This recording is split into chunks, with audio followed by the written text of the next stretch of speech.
Shalom adik-adik, shalom. Salam jumpa kembali dengan Miss Magda dalam mentoring komunikasi pekan ini.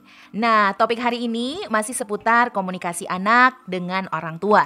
Sebelumnya, Miss Magda berharap berdoa dan selalu memanjatkan doa yang terbaik buat adik-adik supaya kalian selalu sehat, selalu semangat, dan pastinya selalu bersyukur dalam segala sesuatu. Demikian juga untuk ayah bunda, selalu dikaruniai kesehatan, rezeki yang melimpah, bahkan juga hati yang gembira. Karena kita sedang di masa pandemi, sehingga kita harus menjaga kesehatan kita betul-betul, menjaga kebersihan, menjaga imun tubuh supaya senantiasa prima, bugar dan segar. Oke, adik-adik, sebelum dilanjutkan pastikan dulu kalian sudah berdoa ya. Berdoa terlebih dahulu. Kemudian setelah kalian berdoa, ayo kita lanjutkan mentoring pekan ini. Oke, adik-adik langsung saja ya. Di edisi kedua ini Miss Magda akan melanjutkan betapa pentingnya komunikasi anak dengan orang tua dalam rangka mencegah eksploitasi seksual anak di ranah daring. Ya, adik-adik, seperti yang pekan lalu Miss Magda sudah sampaikan bahwasanya internet itu ada dua sisi wajah, yaitu positif dan negatif. Termasuk komunikasi, ilmu komunikasi, kecakapan komunikasi juga memiliki dua sisi. Satu sisi positif, yang kedua sisi negatif. Positif itu pemanfaatan, negatif itu penyalahgunaan.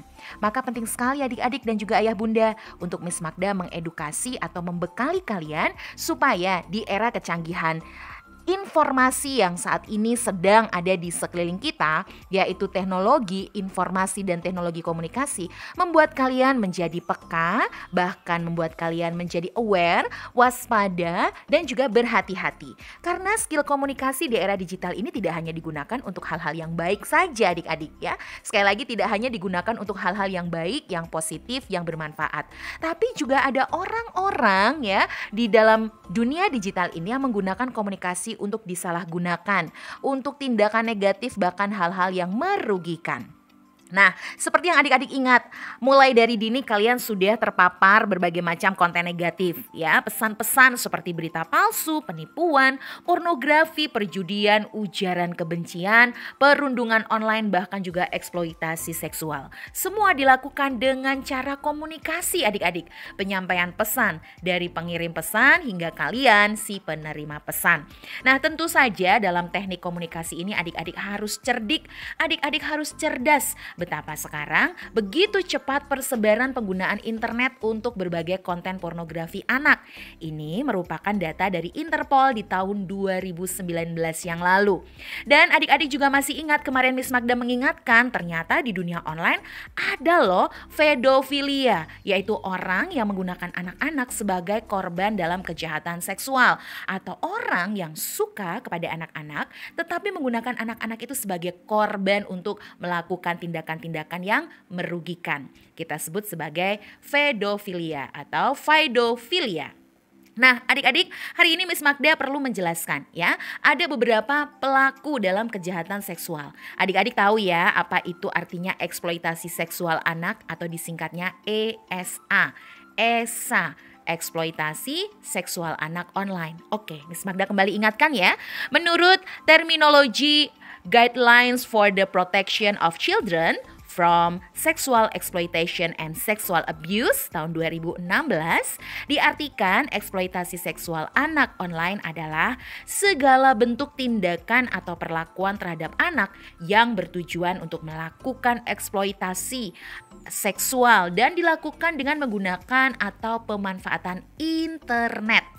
Nah, ketahuilah adik-adik, ternyata angka korban pornografi anak itu semakin hari semakin naik. Kalian sadar ketika kalian sedang mengunjungi sosial media, mulai dari YouTube channel, bahkan juga sosial media yang lain, begitu mudah loh kalian melihat gambar-gambar atau pesan-pesan yang menjurus pada seksualitas. Nah, adik-adik, pelaku dalam kejahatan seksual dibagi menjadi dua. Ada yang disebut dengan preferensial, yang artinya orang yang memang memiliki kecenderungan khusus untuk melakukan kejahatan seksual terhadap anak. Yang kedua adalah pelaku kejahatan seksual dalam kategori situasional. Tadi yang pertama preferensial, yang kedua situasional. Orang-orang dalam Konteks situasional ini adalah orang-orang yang tidak memiliki kecenderungan khusus terhadap anak. Kemudian dia memanfaatkan situasi yang memungkinkan dirinya melakukan kejahatan. Semisal kalau anak-anak atau adik-adik memperhatikan, di Jakarta belum lama ini ada sebuah sekolah yang akhirnya memenjarakan satpamnya karena sang satpam melakukan pelecehan seksual kepada siswa di sekolah tersebut. Tidak hanya itu, orang-orang yang kita kenal misalnya dikenal sangat baik perilakunya, sangat lembut tutur katanya, tapi dia melakukan pemerkosaan, pelecehan seksual kepada anak. Tidak hanya anak perempuan, anak laki-laki pun juga rentan menjadi korban. Nah, di kesempatan ini Miss Magda akan kembali mengingatkan kepada adik-adik bahwasanya eksploitasi anak ini sudah masuk di ranah daring secara terang-terangan. Mulai dari kalau kalian sempat mendengar berita-berita ya, bagaimana mereka sangat pintar loh mengajak anak-anak berkomunikasi. Sangat nyambung, sangat klik, bahkan secara nggak sadar kalian menjadi korban dari aksi jahat mereka. Nah, diawali dengan proses yang disebut dengan grooming adik-adik. Grooming sendiri artinya adalah mempersiapkan sesuatu dengan baik. Nah, ternyata di ranah online ataupun eksploitasi seksual anak ini juga digunakan istilah grooming. Grooming online adalah pintu awal terjadinya eksploitasi. Sekali lagi, eksploitasi ini adalah pemanfaatan yang cenderung merugikan, ya. Nah, tentu saja dalam grooming ini sebuah proses untuk menjalin atau membangun sebuah hubungan dengan seorang anak melalui penggunaan internet atau teknologi digital lain. Dengan maksud apa? Dengan maksud untuk memancing, membohongi atau memanipulasi atau menghasut anak agar anak bersedia melakukan kegiatan seksual. Wah, istilahnya adalah ada tahap PDKT atau pendekatan.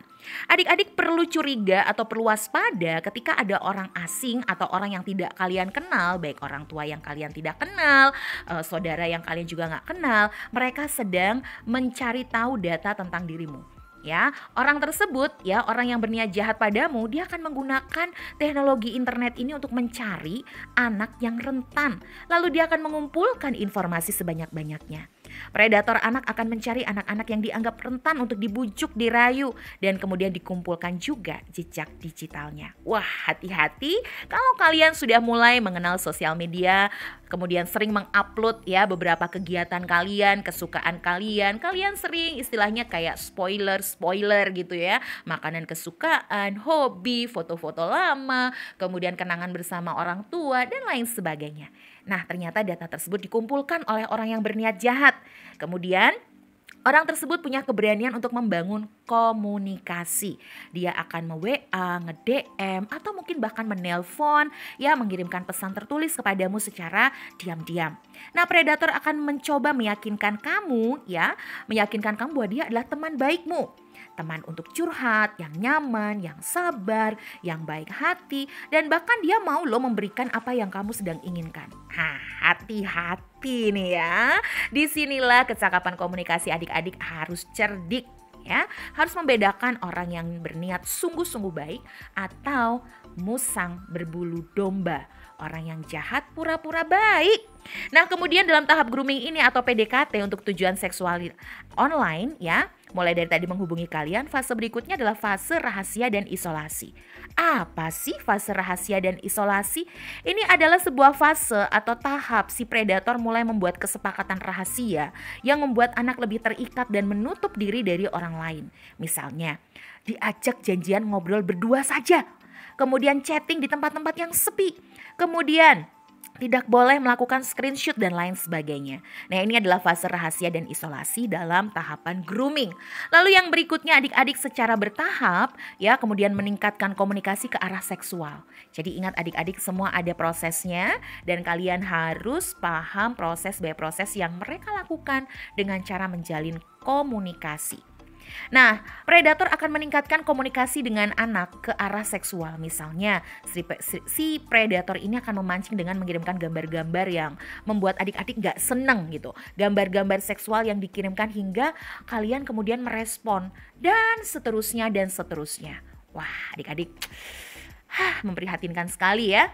Betul, dan tentu saja hal ini penting sekali Miss Magda sampaikan kepada adik-adik karena sekali lagi teknik ataupun skill komunikasi tidak hanya digunakan untuk hal-hal yang baik saja, yang bermanfaat, yang positif, namun juga hari-hari ini sering digunakan untuk hal-hal yang merugikan, bahkan membuat kalian menjadi korban dan membuat kalian menjadi tidak tentram hidupnya. Oke adik-adik, sampai di sini materi yang Miss Magda bagikan supaya adik-adik semakin aware alias waspada tentang berbagai tindakan-tindakan komunikasi digital yang membuat kalian harus menjaga diri.